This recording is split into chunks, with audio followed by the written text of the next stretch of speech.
Hello everybody, this is a quick note. It is Kabir here. Nice to see everyone here on this YouTube video. We will be starting shortly, but basically we were meant to be doing this whole thing live, as everything looks like. But unfortunately, YouTube Studio was not on our side on Sunday when we did the live stream, and so for the couple of people that were watching it live, we had some technical issues where it wouldn't feed in the audio correctly. So unfortunately this just made it very bad, and it meant that nobody could hear Warwick, Thomas and Devarshan and the sound effects, etc. So we have recorded it as though it is live in one go, and so please excuse any mistakes or bad internet connection, but we still hope that you enjoy it. Enjoy the episode. Hello and welcome to this week's episode of the Aviators South Africa podcast, Aviation Sunday, episode 11. This is also our second Aviators SA live on-air event. We hosted our first live stream for members last week, so go to our website to buy that episode if you would like to see it. My name is Kabir and I'm the host on the show with Warwick. Today we'll be joined by our fellow aviation enthusiasts Thomas and Devarshan. Today on the show we'll be talking about Ryanair's close call bomb threat. Is it effective to block middle seats? With some interesting discussions and more. Also, between segments we'll be having a live Q&A session, so if you have any questions please email them to the aviatorsouthafrica@gmail.com or put them in the comment section of this video. Enjoy the podcast.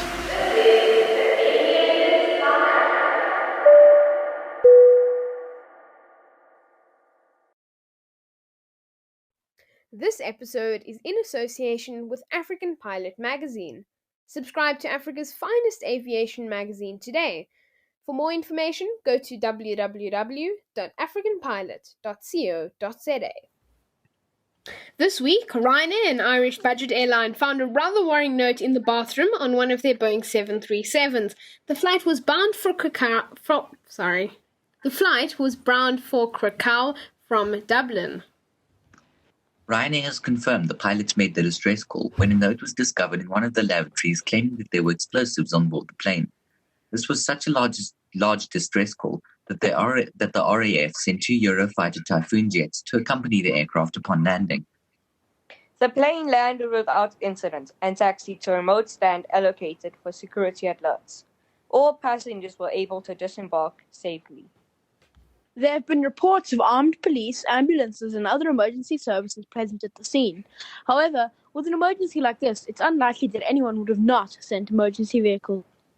It is still unclear whether or not there were any explosives actually found on board, or if the notes was just an empty threat. Whoever wrote it will be in some serious trouble if they get found.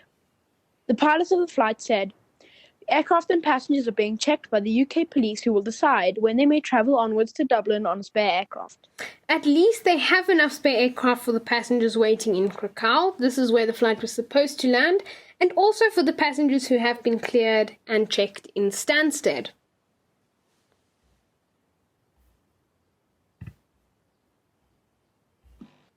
Not number. I think we are having some connection issues, but the pilots did conduct the correct procedure on this flight. It must have been cool, though, to see the Eurofighter Typhoon jet, which belonged to the RAF's Quick Reaction Alert crew. So Eurofighter markets the Typhoon as the world's most advanced fighter aircraft. It is built out of composite materials and can fly across Europe in record time to save the country. It is 15.96 meters long and has a wingspan of 10.95 meters. It has a max altitude of more than 55,000 feet. It has a thrust of over 90 kilonewtons from 2 Eurojet EJ200 turbofan engines that can take it to Mach 2 speed. The RAF has 142 of these aircraft in its fleet. A bomb warning is a very dangerous warning in the aviation industry, because in the air it can cause many deaths. Definitely, Devarshan. So we are now going to be having a discussion about this incident. And I forgot to mention, and it's a very important point to mention, that recently, at the time that we were researching and preparing our episode, a second incident for Ryanair and a bomb threat happened on another 737. This time the flight was from London Stansted. So it's it's really difficult to tell what the situation is with Ryanair. But Warwick, what do you think? Yeah, it is a bit of a worry since they've had 2 repetitions of it within a week, roughly. So it's going to be, I think, definitely heavily investigated. Kabir? Yes, I think it is going to be heavily investigated, and it is a worry and a concern. But another important thing to note is obviously the worst case scenario, if it did happen, would be that the plane would blow up mid-air once an explosive had been set to go off.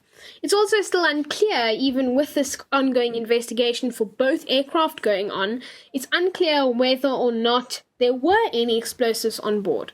Tom, what do you think about this situation?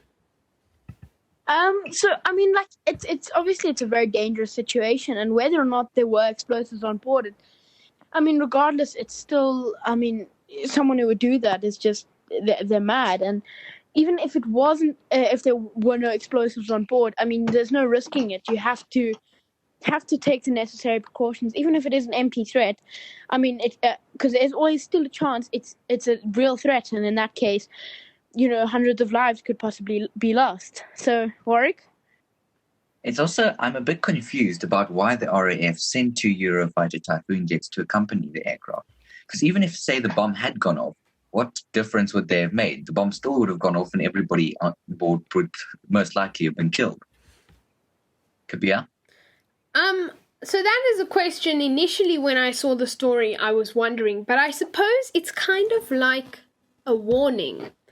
And when I say that, assuming that the person who had planted the bomb on the aircraft, who was trying to commit suicide or something like that, was on the aircraft, and they were holding the pilots hostage, or in a situation like that, the fighter jets could hold some power. But the truth is, that's a very good question. But I suppose precautions are precautions, and it's very necessary. What do you think about it, Devarshan? Well, I still don't understand why people would put other people's lives in danger. Why doesn't he just go do whatever he wants to do? Or if he does want to do suicide, he can do it by himself. He doesn't have to put other people's lives in danger, because now those people are going to hate the airline, because they're going to be like, no, this airline has had a bomb threat and is not safe enough, so we're not going to fly with them anymore. Exactly, Devarshan. And as we are wrapping up, we're going to go to Tom. And back to what you said, Kabir, you said, Tom? Warwick? Sorry. I was also thinking, even if, as Dev was saying, that if they had placed the bomb threat, why would they not just done it any other time? It also is a bit confusing because now Ryanair are in a stage where marketing comes into play, because now it's very similar to the Boeing Max 8 because of the crashes. It's almost a very similar story. They're going to lose customers, I suspect. Okay, and now we're going to go on to, are we going to social distance or should we not social distance? Definitely. So we are going to answer that question shortly, but before we get there, unfortunately, due to the circumstances and technical difficulties, we aren't going to be having live stream. However, please, there's always a comment section available. Either email us your question or content ideas or anything else really at the Aviators South Africa at gmail.com. Otherwise, leave us a comment. We love responding to comments and seeing what you like to say and what your opinions and views are. Maybe we'll even feature one of them in an episode. So make sure to leave a comment, because in our next episode we're going to be revisiting our comment section through a lot of videos and seeing what you have to say. But here is this question: to social distance or not to social distance? Many passengers and airlines around the world are asking this question, as many airlines around the globe start to resume operations. Many wonder how effective it is to leave the middle seat open on a flight and if it can stop the spread of COVID-19. In South Africa, airlines are legally allowed to operate at full capacity provided they leave the last 3 rows for free for any suspected COVID-19 cases. Some airlines, such as FlySafair, are charging the passengers 750 Rand to block the middle seats. While it is a law that passengers and crew must wear a face mask, there is nothing about charging passengers to book the middle seats in order to block it. While it is not economical to operate at less than 50% capacity, it is still important to slow the spread of COVID-19. A new study from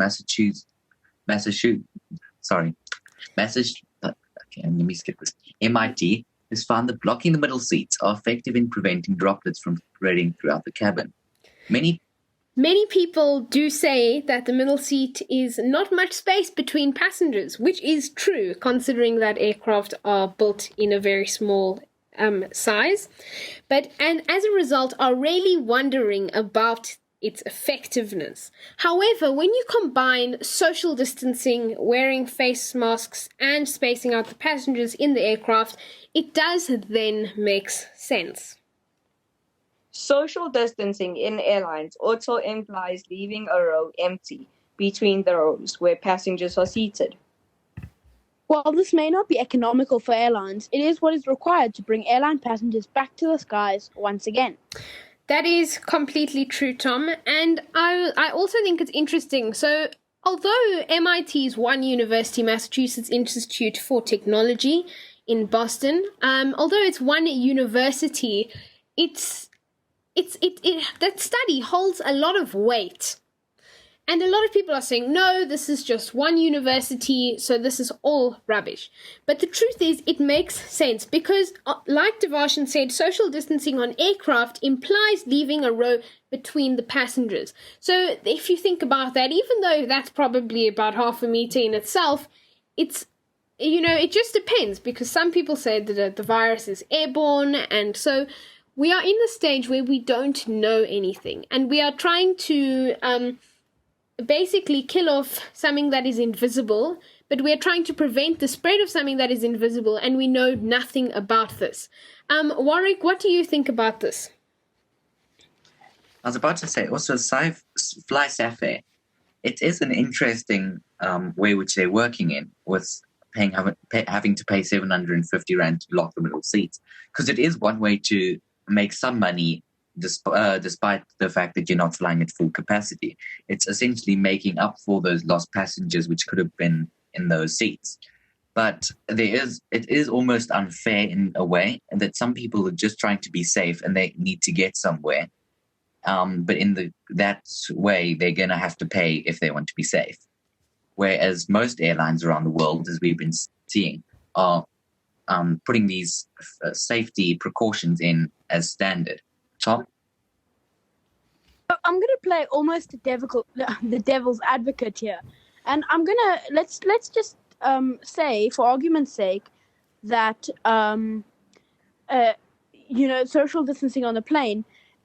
I mean, like, even though it may be uneconomical for airlines, I mean, if the disease is going to get around, it's definitely going to get around somewhere. I mean, I think almost every single country in the whole world has at least one case of COVID, and I mean, it's almost a sure thing that it's going to spread. So, I mean, why would you block the middle seat? I mean, obviously, it's a very controversial opinion, but I mean, it needs to be said. Just so, Kabir. Here's the thing. A lot of people, for sure, and we've had this debate on our YouTube channel and podcast before about, is it a good thing? Is it a bad thing? Is it necessary? But here's the other issue I have. I think social distancing, and this is an arguable topic like Tom said, I think social distancing is very critical. And it's really difficult to achieve a place where nobody catches the virus. And we're not even there as a country yet. We are in the top 10 with the most cases in the world. But for argument's sake, I'm on Fly Safair's website, and a flight to Durban can cost anywhere from 300 Rand to 500 Rand. Okay, so that means you buy a ticket for the flight. Now, would you rather pay 750 Rand, which is more expensive than the flight itself, to block the middle seat and protect your health, or would you rather just leave it because of whatever reason? So here's the thing. You are paying for your health. And I think, as Warwick says, sure, it's a marketing tool and whatever, but I personally think that airlines they shouldn't be trying to make money off your health. Warwick, what do you think? That is one discussable topic, because some people who are not at high risk, they're healthy, they don't know anybody who is high risk, they're going to say, okay, well, if I get it, so be it. This isn't going to be the end of the world. I'm just going to get a really bad flu. But I'm not going to suffer more than that, because they don't know anybody who's high risk. They're not been seeing anybody who's high risk, that type of thing. But then somebody else next to them who say they don't have enough money to pay for the middle seat and they just actually need to get home or go back to or move provinces, then that middle seat is a problem, because then that person who doesn't really mind if they get it, if the one of them has it, they're both going to get it, and the one of them is high risk. That's the one problem, which could put the airlines in a lot of trouble. Tom? I mean, I totally agree, Warwick.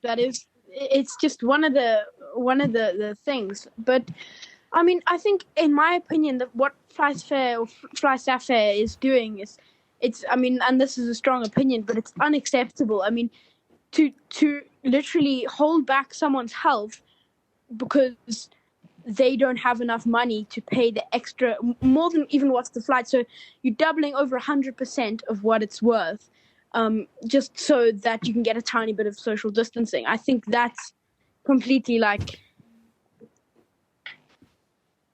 Yes, Tom, I think that's true. But the truth is, some people will say airlines need to make money. Some people are saying, why would you ban alcohol? Restaurants need to make money. And I understand all of these points of views. But as much as it is important to be making money in this time, we have to be aware of the situation.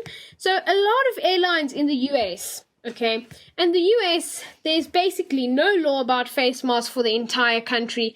There's no law on social distancing. People are going to the beach, having a party because they think that they are immune and they are fine just because they are young, which is not the case, because a lot of deaths in South Africa are people from their late 20s to late 40s, you know, and that's the youngest they kind of get. But here's the thing. It's just still not acceptable to try and make money off people's health. Because it's okay, I don't have enough money, I have to go down for a funeral. 300 Rand is basically all I can afford at this point. Yet I am high risk, and now I have to pay 700 more Rand just to get an extra seat. So this is definitely a debatable topic, and as airlines are starting to open back, Airlink, Mango, SAA, we'll have to see. Warwick, what would you like to say before we start wrapping up? There's one other point, is that some people may, this could be a problem, is that some people may think, well, if it's 300 Rand a seat, why don't I just buy two seats next to each other? Because that's another way. It's not as effective, but it's not bad. It's still close, and you're paying half of the 750 Rand. That's right, but then that doesn't imply the row that's getting left behind you or in front of you. But also, as much as you say that, a lot of our fees include airport taxes. So now, are you going to pay airport taxes for a seat? So this is definitely a debatable topic, and we will come back to it. So as most of you will know, on Saturday, the 18th of July, was Nelson Mandela Day, Madiba Day. And Madiba really wanted to empower the youth and for us to do something to help others in our community around us. So a lot of different topics get intertwined, and I think it was episode 6, season 2, episode 6, we did a special Youth Day episode in partnership with iFly Aviation. And this episode focused on our Black Lives Matter movement and how we can continue to support that, and how aviation is an unjust playing field, and people are often disadvantaged based on their skin color and ethnicity. And so we also talked about, so iFly go to those disadvantaged areas, people who are disadvantaged, they can't afford flight training, they don't really know about aviation. They go to those areas and they really help them. They empower the youth, they show them what aviation is, they do flight simulators, they sometimes take them up in their light aircraft, and they give them a fun day where they can see what maybe their future career path is. So iFly Aviation is really amazing. So to find out more about them, visit www.ifly.global-global.com. Sorry about that. But also the link to our Black Lives Matter video and Youth Day episode is in the description and will be in the cards when you are watching this video. But it's also important to note we have to go out, we have to empower those, we have to help others. And just because COVID-19 is here, we need to be able to help others. So definitely go to iFly's website and give it a look at and really help them and see what we can all achieve when we work together. So there is some breaking news actually that happened. Warwick, are you going to maybe tell us about that breaking news? So essentially, we've seen that British Airways are now going to be retiring all of their Boeing 747s with immediate effect. This is very sad and must have been a very hard decision for them. We would just like you, our viewers, to know that we are going to go in depth on this in our next episode. Definitely, and it's really sad to see because that aircraft used to fly to South Africa a lot. Thank you everyone for joining us on this week's Aviation Sunday episode 11 live on air episode. It has been a pleasure having you all with us. Please remember to fill out our weekly aviation shout-out form on our website or nominate them in the comments below. Please remember to like this video and subscribe so that you will be notified when we have a new video. We hope that you have enjoyed the episode. Please visit our website. The link is in the description below. Stay safe and happy flying. Also, as part of the government's Stay Safe campaign, visit their website at www.sacoronavirus.co.za for more information on the current stats and how to protect yourself. Stay safe, South Africa. Happy flying.